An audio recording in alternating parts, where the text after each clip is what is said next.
mbere yo kubizamo ntabwo ibyo yahozemo ni umuntu wari wiviriye mu zindi secteurs z'ubuzima zitafite aho zihuriye n'umuziki ahubwo data ngo aramubwira ati wowe twari ino ngoma. Abantu benshi mwakomeje gutera amabuye ku buryo bukomeye umusore cyangwa se umuhanzi Kana nyuma y'amagambo yatangaje cyangwa se nyuma y'ibyo yatangaje abenshi muvuga yuko uko yabikoze birimo kuba ari indiscipline cyangwa se birimo kuba kwihenura kwinshi ngo cyane yuko ngo ntawe uvugana n'umukire cyangwa se ngo ntawe ugomba kubwira umukire uko yishakiye.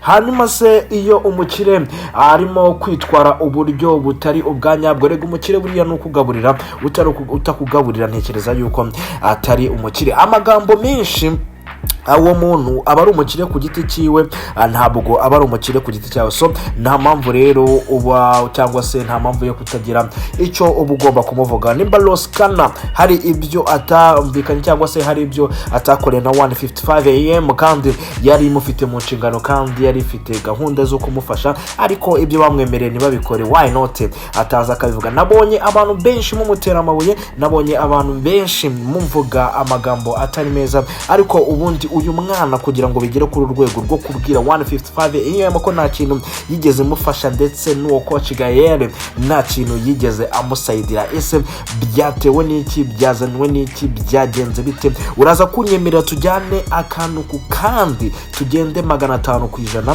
umenye neza ubundi Kana kubera iki yageze ku rwego rwo kuba yavuga ko 1:55 AM rwose akasa nk'uwubahutse witwa coach Gael. Nibyo rero abantu bakomeje kugenda bavuga. Ndaza kukujyana neza akantu ku kandi, ndaza kukujyana neza mu cyumba cy'ibi bintu hanyuma wumve neza uko byagiye bigenda. Hari amajwi amwe namwe dufite ari secret cyangwa se twivaniye ahantu cyangwa se yibanga Kana wumva neza ko rwose harimo ikibazo. Ndaza kuyagukinira wumve neza uburyo ki uyu mwana yahuye n'ihohoterwa rikomeye hariya muri 1:55 AM. Hanyuma ndaza kukubwira kandi yuko uwitwa Yago uyu nguyu akaba ari umunyamakuru ariko ubifatanya n'ubuhanzi ariko akaba yaramaze kwideklara yuko ubuhanzi ubu ngubu ariyo kariyeri ariho. Hanyuma yamaze kwerekana yuko urwego rwe ruri kugenda ruzamuka ariko noneho abamucaga intege cyangwa se abagiye bamushyira hasi kano kanya nibo bari kuza kumushyigikira. Byagenze bite kugira ngo witwa Chita Magic akubita amavi hasi avuga ati muvandimwe brother man ati ugomba gukora gutya cyangwa se ndaguappreciatinga kubera yuko byagaragaye yuko witwa Chita Magic yamaze kuba ari mu mujyo umwe na Yago. Bimeze bite ibyo ngibyo ndaje tubyinjiremo akantu ku kandi ndaza kukubwira ko uwitwa Element uyu nguyu akaba ari kasha makokero n'umwe mu bahanzi u Rwanda rufite, n'umwe mu ba producer u Rwanda rufite kandi ibyo bintu byose akaba anabikora neza cyane. Nyuma yuko mu minsi ishize yabarizwaga mu gihugu cya Tanzania ndetse akazunguka ni Uganda, ubu noneho agiye gukora ibitangaza mu muziki. Umunyabigwi wa mbere cyangwa se n'umwe mu bantu bigeze barya umuziki kera nziko mwigeze mwumva cyangwa se mwabyiniye akarimbo ngo sepapudari. Ubu ngubu ugeka ko witwa Element muri projet ari gukorana n'uyu muhanzi waririmbye iyi ndirimbo abakera mujye muri comment mutwibutse izina ry'uyu umuhanzi Element. Ku rwego rwiwe amaze kwagura uburyo bwo kuba yakoramo iyi muziki. Ibi bintu biri kugenda bigenda neza. Element agiye gukora icyo twita remix, nubwo mwebwe mubyita ko ari gushishura, mubyita ngo ntabwo aba ari gushishura.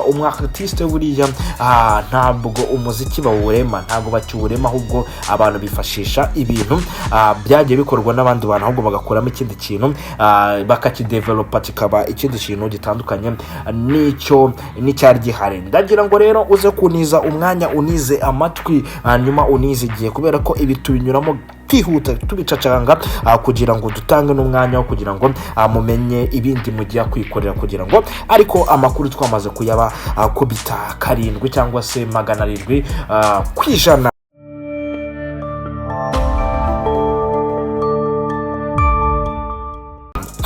twikomeze cyangwa se twitangirire nk'uko namaze kubibabwira.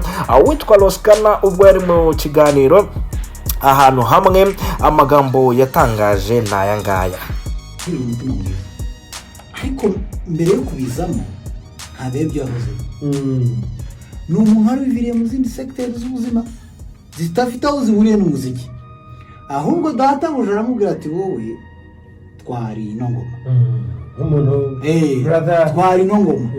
Rero gusobanurira umuntu buriya gusobanurira umuntu ngo njyewe ndatekereza ibi ndi umuhanzi nguza ahantu ngo ndimo kubona aho hantu nagaba habona ngira ngo murabyumvishe icyo Kana yasobanuraga cyangwa se icyo yavugaga nta kindi ni uburyo ki abantu ushobora kuba ufite umutima wo gufasha ariko utazi ibyo ufashamo. Icyo ashaka gusobanura witwa Coach Gael afite 155 AM n'ibyo koko irimo abartiste ashobora kuba akunda umuziki cyangwa se ashobora kuba hari uburyo support amaze gutanga mu muziki, ariko kuri Kana we ntabwo ariko yabibonye kubera yuko igihe cyose yamaze muri 155 AM byari ibintu bikomeye cyangwa se byari ibintu bigoranye, ntabwo byari bihuye n'ibyo we ashaka kugira gute we ashaka gukora. Nimba akubwira ati ngewe indirimbo yitwa Mami yarangoye ingeza ku rwego nanjye ntibaza neza uko bimeze, hanyuma arakubwira ati nimba indirimbo nka Sesa nayo yaramubereye ikibazo ku buryo bukomeye, ati kw'indirimbo kandi Molera ntago nashakaga kugira ngo nayo ize kumbana ikibazo hano muri 155 AM. Niyo mpamvu rero nahisemo kuba mbahubuka. Hanyuma bamwe mu nkoma mashi zitari abaprofessioneri ati Kana yavuze nabi ngo yagira inama ngo mukire bagenda banabihuza. Nabonye nk'umuntu nka Decat Babalawo ntabwo urwego rwa ari rwo gusubiza umu artist inyuma brother, oya ahubwo urwego rwawe ni rwo gufasha umuhanzi akava hamwe akajya ahandi. Ariko kubera yuko bimwe njya nkunda kubwira abantu ati ibi bintu ntabwo ababirimo babikunda ahubwo bibereyemo kubera indonke zimwe na zimwe cyangwa se bitwita show business. Uyu Decat arahita ajya ku ruhande rw'umukiriya, ariko ntabwo ari kubanza kumva ibitekerezo by'umwana, ntabwo ari kumenya vision y'umwana, ntabwo arimo aramenya uyu mwana umuziki we yashaka kuvana hehe ngo awushyira ahandi. Nagiye mbona abantu benshi, nabonye abantu nka bakasuku nabo bati reka da ati wa mwana we urihenuye, ati ntawihenura ku mukire gute umukire. Niyo mpamvu diplomate yaririmbye ati umupantro utakuzamura ipantaro umupatro utakuzamura nakababazwa n'ipantaro atazamura for sure. Uyu mwana icyo yavugaga niwe nimba yaramaze imyaka iri hejuru y'ibiri cyangwa se isaga ibiri muri 155 AM akaba yarahakorewe indirimbo zonyine ebyiri titimagine, hanyuma noneho nebyiri cyangwa eshatu hafi aho ngaho ni Mami akaza Sesa, sinzi wenda nimba hari indi mwe simbizi, sinzi yayindi yahereye bwa mbere. Ubanza ari eshatu mu myaka isaga ibiri yose, hanyuma lebo nzima ikagukora indirimbo eshatu nazo zikajya gukorwa ari ukurwana ari intambara ari hasi hejuru. Ibyo ngibyo nk'umwartiste wowe uraza ukavuga ibyawe, hanyuma aba baheza nguni bo muri show business bo nabo bakaza bakajya gucinya inkuru no gufata umukire mu matwi cyangwa se no kumwereka yuko rwose uwo mwana yakoze amakosa, kandi mu by'ukuri nta makosa uyu nguyu Kana yakoze, ahubwo yavuze yuko Coach Gael umutima mwiza wawe ufite, ariko ibyo gutekereza ku bahanzi cyangwa se gutekereza uko umuhanzi ashaka kugera we ntabwo arimo arabibona. Kuko ndibuka ko umwe mu bahagarara inyungu za 155 AM uyu nimba ari muri umuntu wa Coach Gael sinibuka izina rye, niwe ugeze kuvuga ati Kana ari aratushakamo byinshi, donc arashaka turakora video zihenze arashaka, ariko ibwo n'uburenganzira bw'umuhanzi wakubwira icyo ashaka, ahubwo we mwege ukavuga ati mu bushobozi dufite bimeze gutya na gutya, hanyuma umuhanzi yakumva atari ready kwakira ubwo bushobozi mufite akabavamo akigendera. Ariko kuwitwa Element kuwitwa Kana we yabibonye mbere cyangwa se yagakwiye kuba yanagiye, ariko yagiye kwishakira ubushobozi mu bundi buryo cyangwa ubundi. Nabonye na video ya Molera iraza kutwita Kigali kubera yuko nabonye yuko as soon as possible cyangwa se igihe cyacyo cyose iyi ndirimbo yasohoka kandi iraza kubibica. Ukibaza ati uyu mwana noneho ugiye kwirwanaho wa peke, ariko buriya kwirwanaho wa peke ni nabyo sawa iyo ubona ko hari ibyo uzabasha gushobora cyangwa se hari ibyo uzabasha kugeraho. Rero nta gikuba cyacitse rwose, nta kibi yabwiye coach Gael, we yamubwiye yuko impumbero afite umutima mwiza wo gufasha, ariko kumva iby'abahanzi bashaka cyangwa se kumva abahanzi bashaka kugera, iyo ngiyo yo si impano ye. Rero nkoma amashimwe rero nimo kajye mufata abana nk'aba ngaba ngo mushaka kubumvisha yuko baciye nk'amabere. Hoya ni umuhanzi, afite impano ye, afite uburyo akora umuziki, afite n'uburenganzira bwo kuvuga ibintu bye, ngo ntawe ugiye inama umukire toka kure wa mugane wa Jesquiz. Hanyuma reka mve no kuri iyo nkuru nigendere mbabwire yuko uwitwa Chita Magic yamaze gukubita ipfukamirizo hasi, akaba arimo kujyana n'uwitwa Yago Pondati. Abantu bigeze kujya bavuga ati Yago Pondati ikimuvugisha n'urumogi n'itabi n'ibiki byose, ariko Yago Pondati kano kanya ntekereza ko abantu benshi ubungubu nibwo bari kugenda bamwumva. No kuvuga ngo hari igihe ukuri gutinda ariko ukuri kukajya mu bikorwa cyangwa se kukagenda neza. Yatangije icyo bita challenge, abwira abantu ati mukine indirimbo zanjye mamene, muvuge ko twasohoye album, muvuge byinshi bitandukanye. Hanyuma abantu arabacalenjinga, amaradiyo umwe aramwumva, aramukina ibintu nk'ibyo ngibyo. None kera kabaye witwa Chita Magic, umva uko yabigenje. Umuhanzi Yago Pondati ari mu byishimo bikomeye nyuma yuko ashyizwe mu mushinga w'isi yose uzwi nka The World Album International Artist Project. Umushinga wamaze gushyikirizwa urwego rwa yo consideration muri Grammy Awards 2026 mu cyiciro cya Best Global Music Album. Ngayo nguko rero witwa Yago Pondati ahangaha rwose arimo aragenda bigarukamo neza, ariko ni partnership nziza, ntago abantu bagakwiye gupfa ibintu runaka, ahubwo ni support. You supportinze umuntu, uri agasupporting undi, uri agasupporting undi, ibintu byacu bigenda neza by the way. Ariko iyo dukomeje kugenda turyana kwicana tukana tugira gute, ntabwo rwose ibintu byacu biramba, ahubwo turagenda tukibera mu bibazo by'iteka ryose. Rero uwitwa Chita Magic ntekereza ko iyi support nziza. Chita Magic ni umuntu ufite platform nini, hanyuma kandi nawe ni umuntu munini muri show business, hanyuma nimba abihuje na Yago, kandi Yago nawe utari umuntu mutoya, ibintu biraza kugenda neza. Akavuga ku ndirimbo ye, akavuga ibitangaza iyo ndirimbo igiye gukora muri Grammy,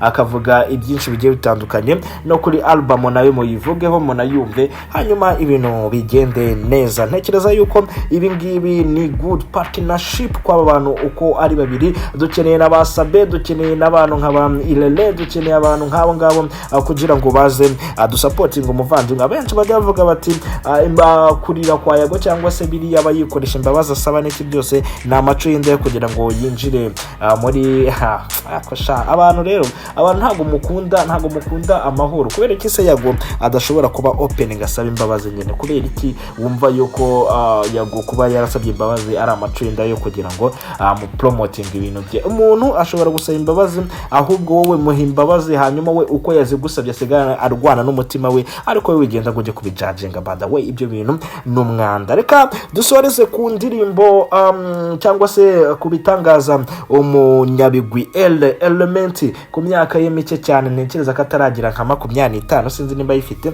arashaka gukora ibitangaza, hanyuma akaririmba mu ndirimbo ngo se papurari. Uyu mwana kandi agomba kubikora for sure. No kuvuga ngo ibi bintu nabikora gutya, nabikora akaririmba muri iyi ndirimbo, azaba akoze amateka akomeye, kuko uyu muhanzi ni umuhanzi w'icyamamare muri iyi si ya Mungu. Uyu muhanzi yitwa Allen Save. Iyi ndirimbo yasohotse mu mwaka wa 2022. Kano kanya rero nibwo igiye kugaruka. Everything's already done. Audio producer by Element himself and video director by director God. Iyi ndirimbo rero uyu nguyu witwa Element agiye kwisora hanze, ariko yamaze gusaba uburenganzira uyu muhanzi kugira ngo uyu mwana w'umuhungu akubite bombe. Man, umuhungu Kigali igiye kuba iryoha as soon as possible. Turaza kubona ibitangaza ku muhanzi Element entertainment ariko n'ubundi abanga amahoro bazavuga ati ere washishuye yamaze nimba yashishuye agakora ikintu cyiza umuziki wubakira ku wundi uhari hanyuma ibintu bikagenda neza 5-kuri 5. ndabashimira cyane rero ngizera yuko ni update nayimbazaniye nizera ko mugiye mufatamo duke hanyuma mujye mu kazi hanyuma mu kanya gatoya n'ubundi update every day every time aho waba uri hose mba ngomba kwita ngutamo mu gihe amakuru abonetse. Ngewe nitwa T hanyuma iyi ni OD7 peace and love ciao.